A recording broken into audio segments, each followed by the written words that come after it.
The best option, the best thing to do is still to get up, be an adult, control your emotions, be stoic, and do the things you're supposed to do day after day. Laying in bed and doing nothing is never going to be the best option. The best option is still to go to the gym, to work hard, to run your business, to be successful. I think the universe is absolutely and utterly giving. I've never seen anybody dedicate themselves to something completely and fail. I've never seen somebody eat right, go to the gym every day, train really hard, and not be in good shape. I don't believe there's a person on the planet who pays attention, tries their best, is never lazy, is on time, works hard, has a mentor, and is giving it his all, who isn't rich. I don't believe it. I think that if you do all those things, you're rich. And if you don't have any money, you're missing one of those key elements. Now, you can fool yourself and you can fool everyone else and you can pretend you're doing them. But if you're truly honest with yourself, am I finding people who are trying to teach me what I want to know? And am I trying? And the answer is no every time. Feeling depressed is real. Depression as a disease, I do not subscribe to. The idea, I believe, that if you feel depressed, something is depressing you. And you should try your best to fix it. You should take control of your life and do your best. The idea, but they don't say that. They don't talk that. They say depression like it's this magic thing that comes out the sky and it gets in your brain. You're sad no matter what. And there's nothing you can do about it. And you need to only take pills. And I think that's a very bad way to look at the world. And that's a bad idea to subscribe to. And if you start to feel depressed, let's say your girl leaves you and you start to feel depressed, but you believe in the idea of depression, you're now going to start diagnosing yourself as clinically depressed, self-hypnosing yourself into hypnotizing yourself into being clinically depressed. And it's amazing how you can speak things into existence. I cannot become depressed because I don't believe in it. So it doesn't matter. We're talking about the different positions on the chessboard. But if the rules of the game remain the same, regardless of the position you're still trying to win, you still have to do the same things. So does it even matter at this point? If you come along and say he's depressed because of X and he's depressed because of Y and he's depressed because of Z, and the answer to all of them is still the same thing, then I don't give a fuck why you're depressed. All I know, what I will say as a matter of fact, is this world is hyper competitive, especially as a man. Most men are walking through life and they don't realize that it's constant competition. I was driving here. Even as I was driving here, I was looking out the window. I was looking at all these people just walking around. One of them had a fucking croissant. One of them was dressed like a dickhead because it's London. He thinks he looks cool. This is a fucking moron. We've all seen them. Yeah, moron. Some of the dude just talking shit on the phone. Some of the guy with headphones in, waiting to be fucking murdered, wouldn't even hear it coming. And all these NPCs, I'm just looking at them going, do they realize they're in endless, constant competition? Every single pound they want, someone else wants. Every single girl they want, someone else wants. There are people like me out here. I will destroy, you could get all 30 of them in a room and I will sit by myself and absolutely annihilate them in any single metric. And they're just sitting there just fucking floundering and wandering through life, unaware of how competitive the world is. Well, and whinging how unfair it is. And how unfair it is. And this is my point. If the world is truly that competitive, you do not have time to be depressed because it's a non-competitive mind state. You could be depressed for X, Y, Z, whatever. I'm not depressed. And I want the money you want, and I want the girl you want, and I want the status you want, and the car you want, and the house you want. And I'm going to get it, and you're fucking not. I truthfully believe that the universe is a very giving place. And I don't want to sound, airy-fairy, but I truthfully believe that the universe is a giving place, and that if you actually really want something, how much you want is how much you're prepared to sacrifice. So if you want $500,000 a year, you can definitely make that. And that level of stress you'll absorb for that money and the amount of headache you'll go through, if that's the amount you're prepared to accept for a happy life, you'll have it. I think that you have to pre-decide, right? So even my level of wealth comes with enormous stress. Governments are after me. Like most people are not mentally prepared for the bullshit I go through. So the number one factor that's going to decide how successful you are as a person is your ability to absorb stress, your stress level. The better you are at dealing with stress, the more problems you can fix, the more money you're going to make. So you have to decide where on that scale, because you could just be homeless and have no stress. Right? You could be a brokey and be on the dole and just, I'm broke, but nothing really troubles me. So you have to decide on that level where you want, how much stress you can possibly absorb as a man. And then if you truly want that level, you're going to get it. I believe any man can make anything they want depending. Any one of you here, I'd have no idea how much money you're making, but if you were to say, you know what, I'm throwing away my relationship, I'm throwing away my social life, and I'm going ham, I'm going nuts, and I don't care what they do to me, I'm gonna go and I'm gonna make it. You'd make a bunch of money, but there's a bunch of garbage that comes with it. So you have to decide, right? I sit here as a billionaire, and I sit and say, I will teach you how to make money online. Anybody, 18 modern wealth creation methods. It's $49 a month, and I will teach you. And people will sit there in their brutal arrogance as a brokey with no money and go, yeah, but can he really teach me? I have everything you've ever fucking dreamed of. I have all the money. You have nothing. And you're so arrogant that you believe you know more than me, or that you can do it without me, or that I don't know how to teach you. The arrogance of people is truly mind-bending. If you know so much, why are you broke? You obviously don't know. If I want to learn how to box, I wouldn't walk into a boxing gym, find a guy who can box and go, yeah, you know, not bad, but can he really punch? Like, this is how people think when it comes to money. You guys are all successful enough. You can sit there and say, look, I do X, Y, Z. I have X, Y, Z. You don't have it. So do you want to learn how to play piano from the piano teacher, or do you want to sit there as an arrogant brokey? Most people are brutally arrogant, and you can sit there and you can try and help them. And they're just so arrogant. They think, oh, I can do it myself, or I'll work it out myself. I don't need help. And it's arrogance, and it keeps them at the bottom. Everything great that's happened to me in my life, someone taught me. I had a kickboxing coach. My dad was my chess coach. You get taught things. To sit there and think you're too good to learn. Well, this is the problem. Most people are broke. Most people are broke because they're arrogant, bro. It's the truth. It's nothing to do with how stupid they are. They're just arrogant people. So if you love your family and you love your last name and you're proud of yourself, then you have a duty to be massively, monumentally successful, to show homage to your ancestors. I find it amazing. There are people out here today who are going to sit and say, oh, I'm sad. I'm too depressed. I don't want to work hard. Do you understand that only 200 years ago, there were peasants out working a field, starving, surviving the Black Death, surviving the plague, struggling to exist just to reproduce, so that 200 years later, you can be the end of their bloodline, for you to sit on your ass and do fucking nothing. Like, you're a fuck up. You're fucking up your entire bloodline of your entire ancestry. You owe these people things. They went through hell for you to exist. You have a debt. You have a duty to pay. You have to be the best possible version of yourself. And the same to God. God loves people who try. God loves people who work hard. It's amazing if you try your very best all the time, what God will give you. He'll give it to you, anything you want, if you actually try. Not convincing yourself you try, actually try. They're different things. But yeah, I was instilled with this because from a young age, my dad said, you're a Tate, and Tates are the greatest people on the face of the planet. And there's gonna be a day I'm not here anymore, and they're gonna talk about me because of how fantastic you are. So go do your fucking job. I said, yes, sir. And here I am. One of the most terrifying, but also gratifying things of life as a man is that we're all born relatively valueless. I don't think women are born that way. A woman, if she's born, especially if she's attractive, has an innate value. People just want her no matter what. But as a man, if you're not an important man, nobody gives a fuck about you, and they're never going to care. So you have to build yourself from the ground up, and that's scary for a lot of people, but it's also a massive opportunity. You can decide if you want to be a famous musician, or a nice sensitive poet, or a painter, or a kickboxing world champion, or a businessman. You get to decide on all the different characters in the video game. You can choose, who do I want to be? And then if you actually try, you can become it. Isn't that amazing? You can wake up and go, you know what? I want to be this kind of guy. I knew who I wanted to be. I wanted to be the dude pulling up in the Lambo, 3 a.m, gets out. Everyone's like, who is this big, strong, rich dude? I wanted to be that man, so I became it. And if you don't want that, if you want to go be a musician and play guitar and get a bunch of chicks and chill in Bali and smoke weed, whatever, go, you can choose your character and build it. The problem is as well, it's difficult because the way that humans work and the way that we've evolved as a species is that we don't really learn lessons unless they're learned the hard way. Yeah. I believe that unless a lesson is taught the hard way, you're not going to learn it. You can have so many near misses, people won't learn their lesson. Bro, you must know a guy who goes out there, nearly crashes his car, doesn't slow his ass down till he wrecks it. Yeah. Like, this is how people are, right? So you need that pain for the lesson to sting enough to really genuinely go inside of your mind. And it's the same with everything. It's the same with driving a car or business. Truthfully, if you want to learn a lesson about business, you're going to have to suffer at some point, right? So we always say that most people are not successful with their first companies, X, Y, Z, blah, blah, blah. I get that. The truth is, there's a lot of people who make a lot of money with their first company, but they just spunk it, act an idiot, and it all blows up in their face. And that's how you get the discipline on your fourth company, that when you have 3 million in the bank, you just leave it there. You know, and don't be done with it. So you need to go through some pain. You need to experience some negative things. You need to have to a degree some trauma to really even learn any lessons. So that you make sure it doesn't happen again. I really think that humans are stupid enough to only learn the hard way. That's kind of how it works. The saying, if you know what you have, you ain't got much. That is completely. Yeah. I don't have a clue how much money. When I was broke, I knew exactly how much money I had. I had 117 pounds in the NatWest, and that was it. I'm poor, rent's paid, I ain't got nothing else. When I was broke, I knew exactly how much I had. But now I'm at a point where it gets really difficult to truly measure how much money I have. Because you have cash. Okay, that's easy. Even then, once you have a healthy respect for money, once you get past a certain amount of money, you don't need it in the bank.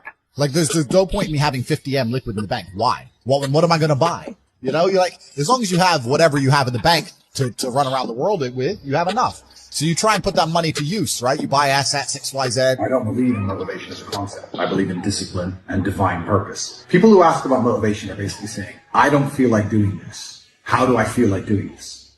And the answer is, the true red pill is, you're never going to feel like doing it all the time. Sometimes you're not going to want to do it. Doesn't matter what it is. If I were to tell you to go fucking surfing or skateboarding or driving a Ferrari every day, there's going to be days you wake up where you just don't feel like doing it, no matter how fun it is. That's life. But if you do not do it when you don't feel like doing it, you will never perform against the person who does it regardless of how they feel.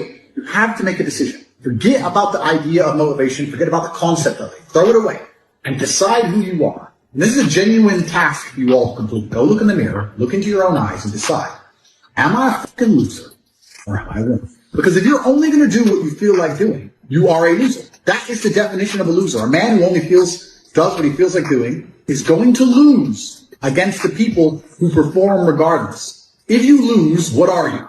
A fucking loser. I decided I was a winner, and I knew what it took to win. To win, I have to perform day after day, so I decided I'm going to do this every day, regardless of how I feel. Some days I'll enjoy it, some days I won't, some days it'll be fun, some days it won't. But I'm going to do it every single day to the best of my ability. I will not allow my emotional state to affect my actions. That's what winners do. And you've agreed to fight on the 13th of July. That day comes around. You might feel like fighting. You might feel like kicking someone's ass. You might not feel like fighting. You might be a little bit sick. But it's the day. The arena's booked. You have to fight. So you don't get to say, well, I don't feel like it now. You don't get to lose and tell people, well, I didn't feel like it on that day. You just have to do it. You have to be good enough on your worst day to beat your opponent on his best day. It might be your worst day. It might be his best day. You still have to fight. You still have to win. That's the game. So if people ask me about motivation, I make it very clear. I say, listen, motivation has nothing to do with any of this. This is about who you are. It's about your purpose, your divine purpose given to you, dictated by God. Are you the kind of person who lives a life worth living, or are you a fucking loser? Now, watching this, there's going to be some of you which fall into each category. You're not all winners. You're in the right place. But some of you are probably still lazy losers. That's the reality. I made the choice to do it all. For 10 years of my life, I was never comfortable because I put myself through hell. I put myself through hell because I decided to throw comfort away. Men think it's okay to just become comfortable now. You're not supposed to be comfortable. You were never evolved to be comfortable. You're supposed to be uncomfortable. If you were born 100 years ago and it was the 1920s, you'd be in some ditch in northern France, living in the fucking mud, hoping not to get killed by a random sniper in some bullshit war you barely understand for 4 years. Then you'd come home and hope your wife hasn't been bombed. That's the world. The world has become exceptionally easy for a lot of men. It used to be a different place. Most men were cannon fodder. Most of us would have ended up in wars, dying for fucking no reason. And me as a man, when I put myself through hell, when I have had such exacting, such stringent standards for myself, why would I then have less exacting, stringent standards on the people I meet? Why would I put myself through hell to be me and then meet someone who didn't put themselves through hell and then treat them like my equal? No, f*** you. I suffered when you didn't. So you're not my equal because you decided not to suffer. You have enjoyed comfort when I haven't, and that's fine, but don't expect me to look at you as my equal because you're not. I'll snap your fucking neck. I can never be depressed if I never slow down. Speed is extremely important. Speed defies gravity. How does a plane fly through the air and defy gravity? Speed. Moving too fast to fall. If you're always attacking life, if you're always doing things, if you're always making more money, if you're always traveling the world, doing this, doing that, new car, here, there, new podcast, meeting James English, boom, boom, boom. You know, if you're always doing things all the time, unhappiness can't catch you. But I also know that speed is a fantastic way to be happy all the time. I'm always looking forward to something. I wake up every day excited. Oh, I'll go do this today. I'll go do this today. I'll go do this today. And I very much live my life in a frame of, no, I have to do this. It's very much I get to do this. There's another thing that a lot of people make a mistake with when I talk to them. Like, I have to go to work today. Change your language. I get to go to work today. Imagine you had no job. It'd be worse, right? Because otherwise you'd be working. So you get to go to work. I have to fix the car. At least you have a car. You get to fix your car. Most people don't got one. I have to go get the kids. You get to go get the kids because you have these beautiful children who love you. If we were still in the animal kingdom, the lions that you see on TV, they weren't just born big lions. They had to fight other lions. They had to fight to get that antelope. They had to fight other animals, hyenas, jackals. They had to fight to be the boss. We're living in a comfortable world now where people think, it doesn't matter, it doesn't matter. But you know what? To some degree, it does matter. It does matter, and I'll tell you who it matters to. It matters to your soul, and it matters to God. I stand in the mirror with a pure heart, I know I am the best version of me that could possibly ever exist. I know that God is proud of me. There's nothing that God hates more than sloth and laziness. If God were to create a man and that man were to sit around and do all, God will frown upon you. It's why you're never lucky. If you're listening to this and you think I'm never lucky, I'll tell you why, because God dislikes you because you're fucking lazy. Start to work. Start to show God the beauty of his own creations. You'd be amazed how lucky you'll become. Wow. God is unhappy with these people. And inside their hearts, they're unhappy. We talk about depression, anxiety, all those things you mentioned earlier on this podcast. That comes from self-loathing. You loathe your own weakness. You loathe your own laziness. This is what all of these things are. I don't feel depression. How can I feel depression when I'm the most powerful version of me that I could ever fucking be? How can I feel depression when I could squeeze my own hand hard enough to break my own bones? How can I feel depression when I've smashed and destroyed 68 people's faces in front of me? Men who thought they could test me in fair combat. How can I feel depressed? It's impossible. This is what the beautiful thing about being a man is, right? It's because being a man is difficult. It's so much harder than being a woman. Being a man is hard mode. But just like you play the video game on hard mode, when you win, you get a higher score.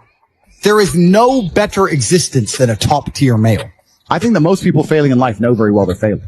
And it doesn't matter what avatar you decide to absorb or who you decide to be. You can decide to be it, and you know true in your heart if you're giving 100% of your energy towards becoming it or not. Doesn't matter if you want to become a famous musician. Doesn't matter if you want to become a bodybuilder. Doesn't matter if you want to become a pro fighter. Doesn't matter what you want to be. You know in your heart if you're actually trying or not. You have to decide what you want to be and try and become it. And a lot of the people who are genuinely unhappy or miserable in their hearts know they're not trying. I actually believe, and this is another thing I'll say, I believe the universe is very giving. I think the universe and God himself is very giving. I've yet to meet somebody in all my years who is genuinely giving 100% of themselves day after day, doesn't snake anyone, firm handshake, look you in the eye, doesn't lie to nobody, and tries 100% who doesn't get what they want. I've never seen it. Every single person who doesn't have what they want, there's something in their story that doesn't quite add up. I've yet to see some guy who, have you ever seen a guy who eats right, who trains his ass off, and never misses a gym session, ever, not grow? It's just, that's the way the universe works, right? So if you're truly about it, and you're truly trying your absolute best, you're going to do it. And that's what I believe. I believe the universe is extremely giving. So when I meet somebody and they go, I really wanted this and I don't have it, I say, you didn't really want it. I think we're here to struggle. I think we're here to go through pain. That's so I wake up each day and go, what can I attack? What problem can I solve? And look at history. Why did Genghis Khan wake up and want to conquer the whole world? Why did Napoleon conquer the world? Why did Alexander the Great conquer the world? Just wake up and just say, give me this, give me that. I want all of it. I need to, there's an army there. They're really big. We're better. It's intrinsic. Yeah. You need to go and conquer. That's the purpose of life. Because if you don't struggle, you don't learn. Yeah. God created us to learn and understand ourselves and understand other people and understand the world. And what did I say earlier? I said that you don't learn a lesson or you don't appreciate something without pain. Without pain. So you have to struggle to learn anything. There's only two ways to learn things, the hard way or the harder way. If you're smart, you can learn the hard way. But in my experience, 99% of the planet only learn the hardest possible way. If the lesson's even 85% effective, they'll make the same mistake. It's only when they completely decimate and destroy an element of their life do they sit there and go, oops, now I get it. No. That's how it goes. How much money you make. If you're a bad person, you're not going to feel happy. I don't care how much money you make. If you snake people or lie to people or do bad to people, you're never going to feel happy true deep in your heart. True in your heart, we're intrinsically designed to do right and do good. And that's something that God gave us. And when you have that, you understand that that's more important than anything else. So these people who are up here promoting degeneracy, saying, take Percocets and bang girls and drink vodka and you're going to be, going to be great. I drink. I'm not saying I don't drink, but that's not my message, right? Yeah. And those people are never truly happy, and they're trying to purport that and convince people to do the same, so that the whole populace is never truly happy. And like I said, now we go in circles. We've already discussed why they don't want us to be happy. Exactly, so that's why. And you want to feel content, and you want to feel stable inside of yourself. You need to live true to God. And I'm not saying you can't drink a little bit of alcohol or not party or not have a little bit of fun. But you have to be a good person. You have to balance life. You have to balance life. You have to be a good person overall. I know I'm a good person. And when the Matrix is trying to convince the world that I'm not, that just proves even further that I'm a good person. The world we now live in today, when the mass media machine is trying to tell you somebody is evil, you can know pretty well that person's probably good. Yeah. And vice versa. Like, there's a reason they are trying so hard to convince people to ignore their own ears. People listen to my message and go, that's a positive message. And the media is going, no, it's not positive. He's bad. They're trying to brainwash you. I don't believe in the societal paradigms in which they have tried to construct this idea of happiness. I don't believe or subscribe to the way that happy and sad is currently understood by the masses of the population. I think if you are anything less than absolutely distraught, you are happy. You're a version of happy. It's like saying gray is a version of black, right? No matter how light the gray is, you can still call it a version of black. And unless you've gone through an event, which hopefully doesn't happen too often, like the passing of a family member or something that's truly destructive and detrimental to your mindset, besides these events, which hopefully only happen a few times in your life, you should be happy. If you're not crying or paralyzed in silence due to the absolute magnitude of a detrimental circumstance or the absolute magnitude of a negative event, then you are a version of happy. So I am always happy is the short answer. I don't believe in not being happy. I don't believe in not saying to myself I'm happy. I'm always a version of happy. And this idea of chasing happiness and always being concerned and preoccupied with how happy you are is actually the biggest mistake that a lot of people make, I think, in the world today, especially men who wake up and go, oh, I don't really feel happy, so I need to get happier. And that's how they end up down a hedonistic path of drugs or alcohol or gambling, chasing pleasure. I don't care how I feel. I don't care if I feel happy or sad. It doesn't really affect what I do each day. I do the exact same things. I act the exact same way. I don't care. I don't put weight to the significance of the emotion.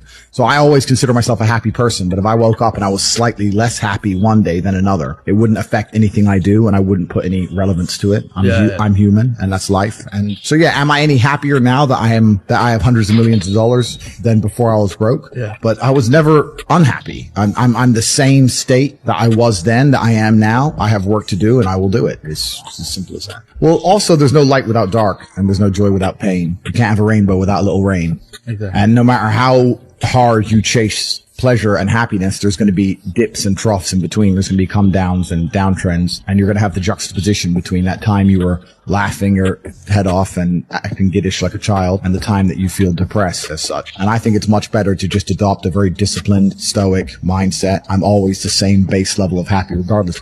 If I lost all of my money today, I would be the same happy. If my net worth quadrupled, I'd be the same happiness. As long as I am alive, which is a struggle, unfortunately, in the current climate, but as long as I'm alive and the people I care about and love are alive, and as long as God gives me the honor of doing my duties and providing for the people I care about, as long as I get to wake up and know that there's a whole bunch of people in the world who need me and I get to work hard to please them and do good for society and good for the world, then I'm a vessel of God and I'm happy enough to survive. That's all I look at it as. I don't ever consider how do I feel. That doesn't cross my mind. I have things to do.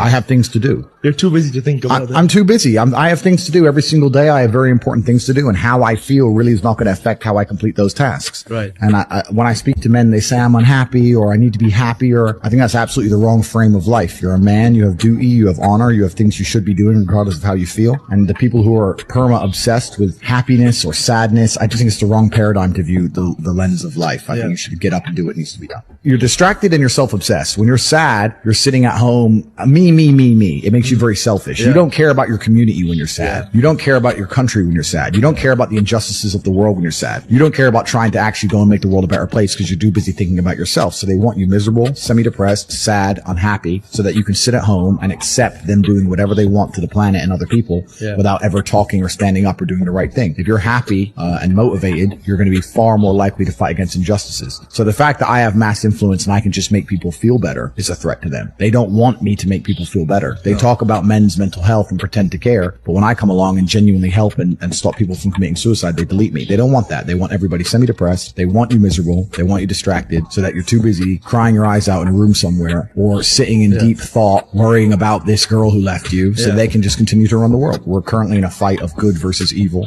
It's genuinely that serious. This is whether it's the Bible or the Quran or any superhero movie, this is the battle of good versus evil. And anybody who's sitting who doesn't see that every armed conflict on the planet, the conflict for our minds, the way the Matrix is attempting to control us, this is genuinely a battle of God versus Satan. And if you think that you can just sit idly by while these two titans go to war and you're not going to end up caught up in the crossfire, then you're absolutely and utterly ignorant at best, a coward at worst. And I think it's most likely cowardice. We're in the middle of the greatest battle that humankind has ever faced. And unless people stand up and actually try and fight hard for good and for God. The reason I talk about not to tell people I've had a hard life, it's to make it clear to people who are complaining about their own life that the bad things that are happening are what you need to become the man that you want to be. I can't talk about women because I actually think trauma is terrible for women because they masculinize. They become cold, and that's not attractive. Right? We want feminine, pure, protected women. I don't want a woman to ever go through anything bad in her life. A man should go for her, protect her. So I think that's how she's her best self as a woman. But I think to be your best self as a man is the absolute opposite. Someone emails, this has happened to me. I'm like, good. No, what do you mean good? It's terrible. How else are you going to become important? How else are you going to find endless fire to get up and struggle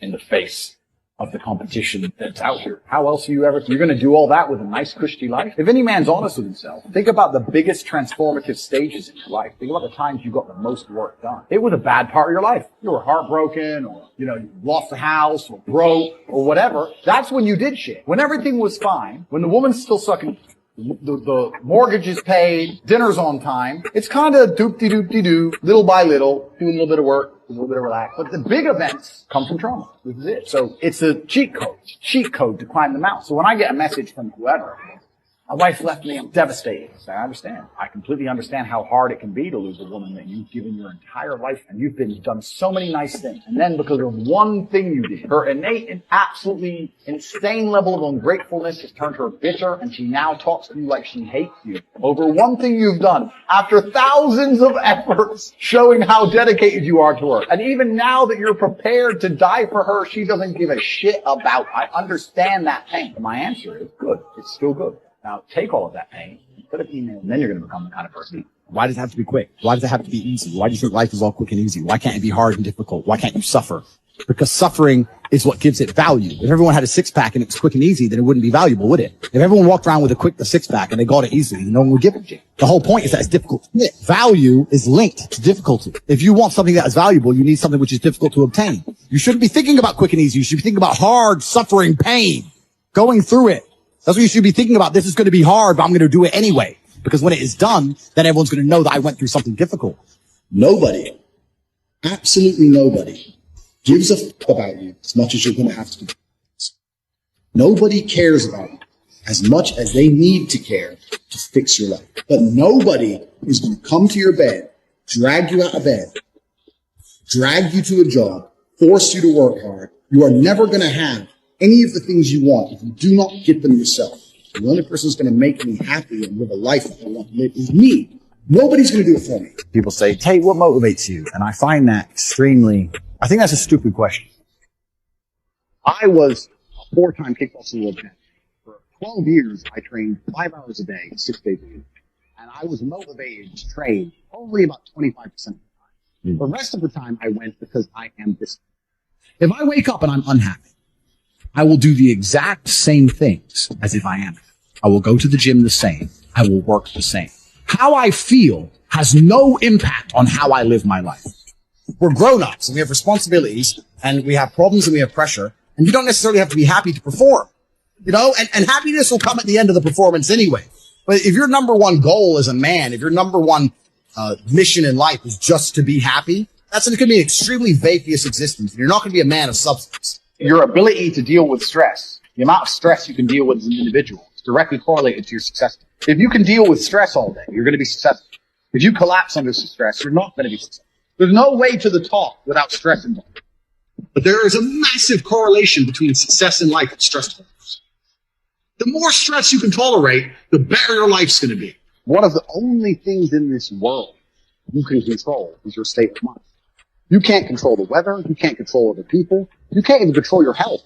One of the very few things in the world you have genuine control over is your state of mind. If you can't control that, then you're just a feather in the wind.